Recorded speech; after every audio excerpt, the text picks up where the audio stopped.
Hello, everyone. Welcome to SunnyTalk English Podcast. I'm Anna. Today's story is The Girl Who Turned Pain into Purpose.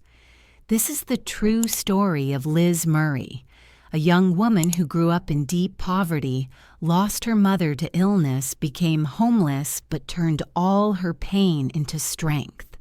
She went from sleeping on subway trains to graduating from Harvard University, and now inspires millions around the world. This episode will help you practice slow, clear English listening while feeling a powerful life lesson. Your hardest moments can become your greatest purpose if you keep going. Perfect for A1 to A2 beginners. If you enjoy this, please subscribe, like, and comment below. What difficult thing do you want to turn into strength? Let's begin. Liz Murray was born in the Bronx, New York City in 1980. The Bronx was a tough place. Old buildings, noisy streets, many families struggling every day. Liz's parents, Jean and Robert, both became addicted to heroin when Liz was just a baby. Addiction took over their lives completely. They loved Liz and her older sister, Lisa, but drugs made them forget how to be parents most of the time. When Liz was only 5, she already knew what hunger felt like. She remembers standing on a small chair to reach the kitchen cabinet. "Mom, is there any food?" she asked softly. Her mother, sitting on the couch with tired red eyes, whispered back, "Not today, baby girl. Mommy's trying. Tomorrow, okay?" Liz nodded, but tomorrow never came. She learned to eat dry cereal straight from the box or lick sugar from an empty spoon. She and Lisa shared one thin blanket in winter. And the apartment was freezing because the heat was often turned off when her parents could not pay the bill. Rats ran across the floor at night. Liz was scared, but she hugged her sister tightly and whispered, "It's okay, Lisa. We're together. We're always together." Her mother, Jean, had schizophrenia, a serious mental illness that made her hear voices and see things that were not real. Sometimes Jean sat in the corner, rocking back and forth, crying. Liz would crawl over and put her small arms around her mother. "Mommy, I'm here," Liz said. Jean looked at her with tears and said, "You're my smart girl, Liz. You're going to be somebody big. Don't let life stop you, okay? Promise, Mommy." Liz nodded seriously. "I promise, Mommy, I promise." Her father tried sometimes. When he was sober, he was gentle. He took Liz and Lisa to the park, and he pushed them on the swings. "Higher, Daddy," Liz laughed. Robert smiled and said, "You're flying, baby. You can fly as high as you want." But when he used drugs, he became angry or quiet. He disappeared for days. Liz learned to be quiet, too.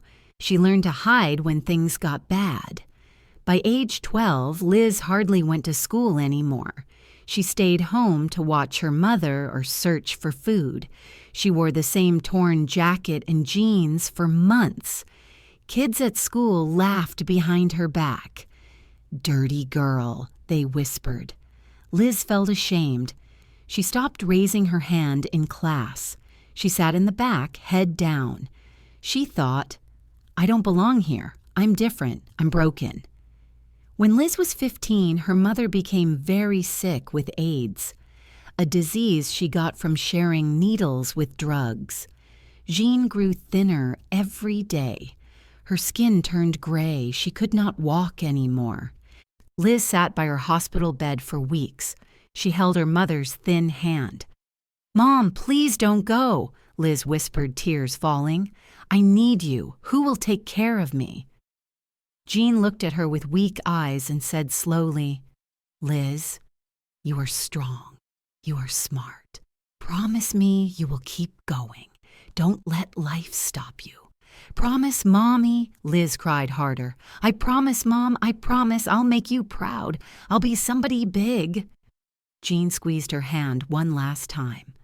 "I love you, my smart girl," she whispered. Then she closed her eyes.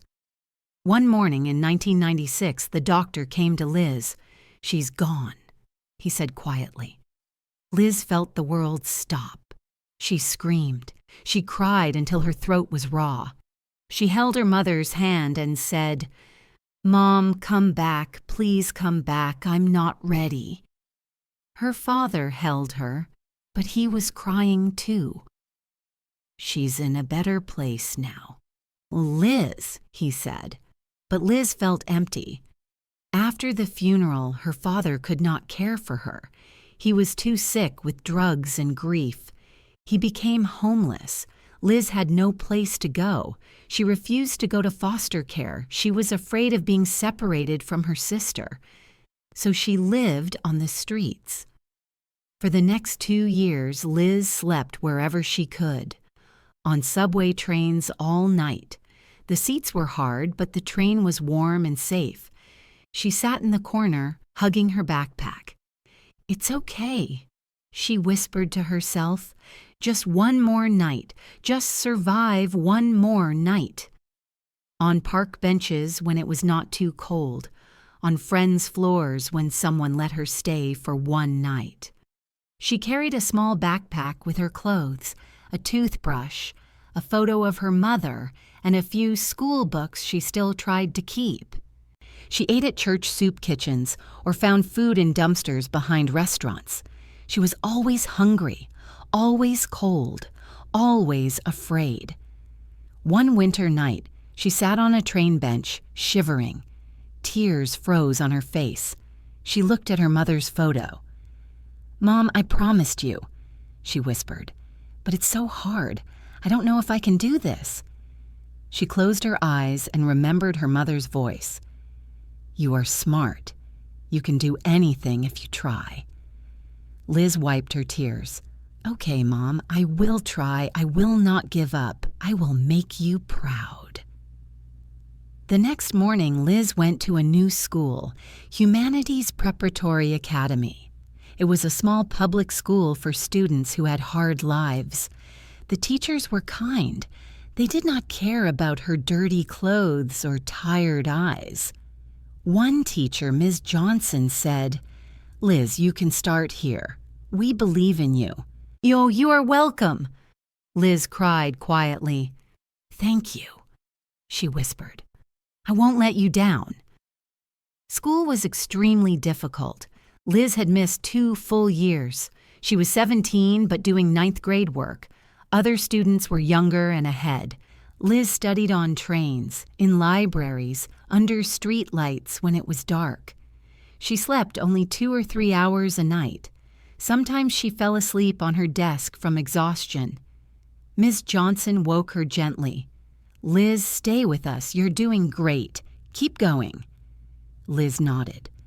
"I'm trying, Miss Johnson. I promised my mom." Liz made a promise to herself. She stood in front of a mirror in a public bathroom one morning and said quietly, "I will finish high school in 2 years. I will take extra classes. I will not miss one day. I will work harder than anyone."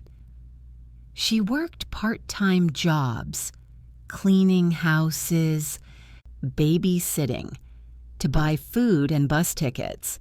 She studied every free minute. She asked teachers for help. "I don't understand this math," she said. The teacher stayed late to explain. "You're doing wonderful, Liz," the teacher said. "Don't stop now." There were very hard days. One winter, she had no coat. She shivered on the train for hours. She thought, "I can't do this anymore." But then she remembered her mother's face. "I promised you, Mom." She kept going. Another time, she got sick with high fever, but she still went to school. She sat in class shaking. Her friend said, "Liz, go home." Liz shook her head. "I can't miss today. I can't fall behind." Liz talked to herself every night. One more page, one more problem. You can do this, Liz, for Mom, for Lisa, for yourself. She cried sometimes, but then she wiped her tears and kept going. So in 2 years, Liz completed all 4 years of high school work. Her grades were excellent, mostly A's. When she walked across the stage to get her diploma, her teachers stood and clapped. Liz cried happy tears. She looked up at the sky and whispered, "Mom, I did it. Thank you. I kept my promise. I love you." After graduation, Liz applied to Harvard University, one of the hardest schools to enter in the world. She wrote an essay about her life. She wrote honestly, the drugs, the hunger, the streets, the nights she cried alone, the love for her mother, the promise she made. Oh, she wrote, "I learned that pain does not have to destroy you.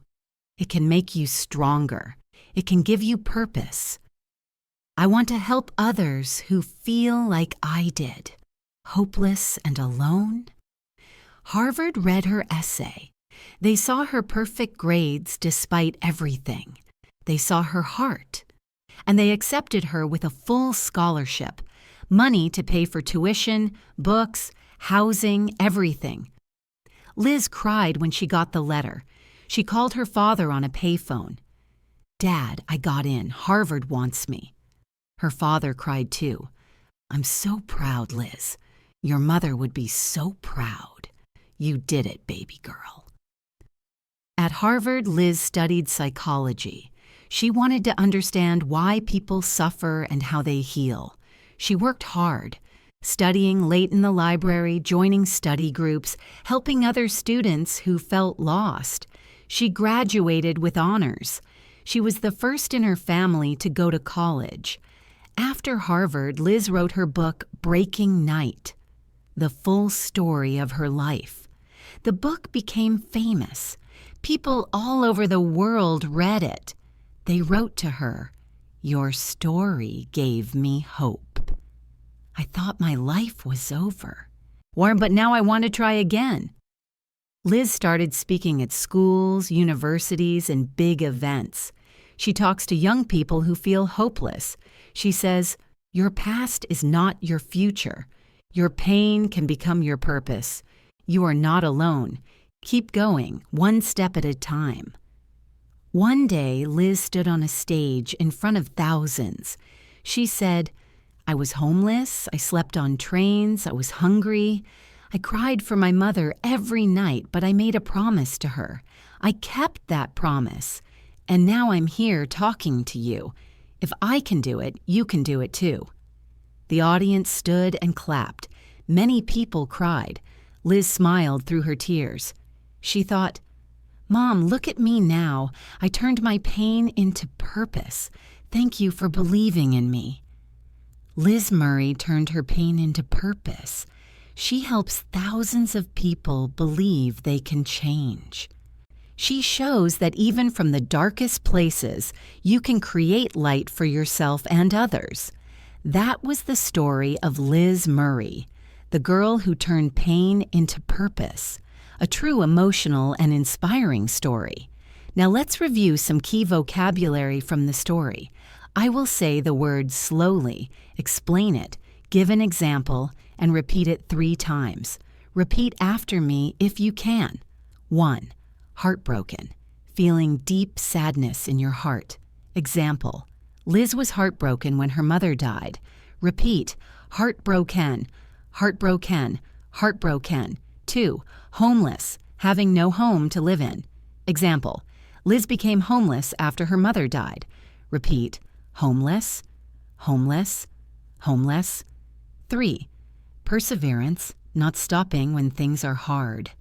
Example, Liz showed great perseverance in school. Repeat, perseverance, perseverance, perseverance. 4. Scholarship, money given to pay for school. Example, Harvard gave Liz a full scholarship. Repeat, scholarship, scholarship, scholarship. 5. Purpose, a reason or goal in life. Example, Liz turned pain into purpose. Repeat, purpose, purpose, purpose. 6. Essay, a piece of writing about a topic. Example, Liz wrote an essay for Harvard. Repeat, essay, essay, essay. 7. Honors, high grades or recognition. Example, she graduated with honors. Repeat, honors, honors, honors. 8. Psychology, the study of the mind. Example, Liz studied psychology at Harvard. Repeat, psychology, psychology, psychology. 9. Hopeless, feeling no hope. Example, Liz helps people who feel hopeless. Repeat, hopeless, hopeless, hopeless. 10. Strength, power inside you. Example, she turned pain into strength. Repeat, strength, strength, strength. 11. Addiction, depending on drugs or something harmful. Example, her parents had addiction to drugs. Repeat, addiction, addiction, addiction. 12. Schizophrenia, a serious mental illness. Example, her mother had schizophrenia. Repeat, schizophrenia, schizophrenia, schizophrenia. 13. Diploma, certificate when you finish high school. Example, Liz got her diploma. Repeat, diploma, diploma, diploma. 14. Enrolled, signed up for school. Example, she enrolled in a new school. Repeat, enrolled, enrolled, enrolled. 15 credits, points you earn for classes. Example, she completed all her credits. Repeat, credits, credits, credits. Good job. You practiced many important words today. Now let's practice some sentences from the story. I will say each sentence slowly. Now repeat after me twice. 1. She turned pain into purpose. Repeat. She turned pain into purpose. She turned pain into purpose. 2.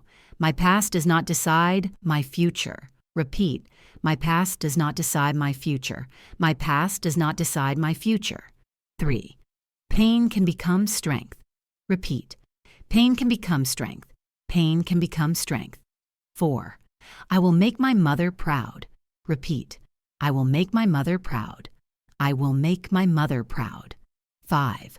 Small steps lead to big changes. Repeat. Small steps lead to big changes. Small steps lead to big changes. 6. I am not alone. Repeat. I am not alone. I am not alone. 7. I believe in myself. Repeat. I believe in myself. I believe in myself. 8. Hope is stronger than pain. Repeat. Hope is stronger than pain. Hope is stronger than pain. 9. I promise to keep going. Repeat. I promise to keep going. I promise to keep going. And 10. You are stronger than you know. Repeat. You are stronger than you know. You are stronger than you know. Excellent. You are speaking English with emotion now. Pause the podcast now. Think about your own life. What is one difficult thing you have faced? How can you turn it into something positive? Say it out loud. For example, I had a hard time with English, but now I use it to help my friends. Or, I lost someone I loved, but I learned to be kinder to others. Say 3 sentences about your experience. This helps you practice speaking from the heart. In the comments, write one of your sentences. Share.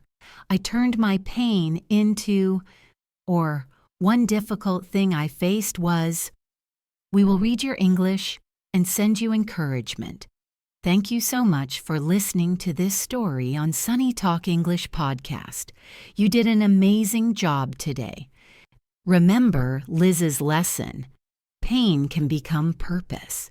You are stronger than you know. Keep practicing English every day. Small listening sessions make big progress. You are getting better every time. See you in the next episode. Keep smiling. Keep turning pain into purpose. Bye-bye.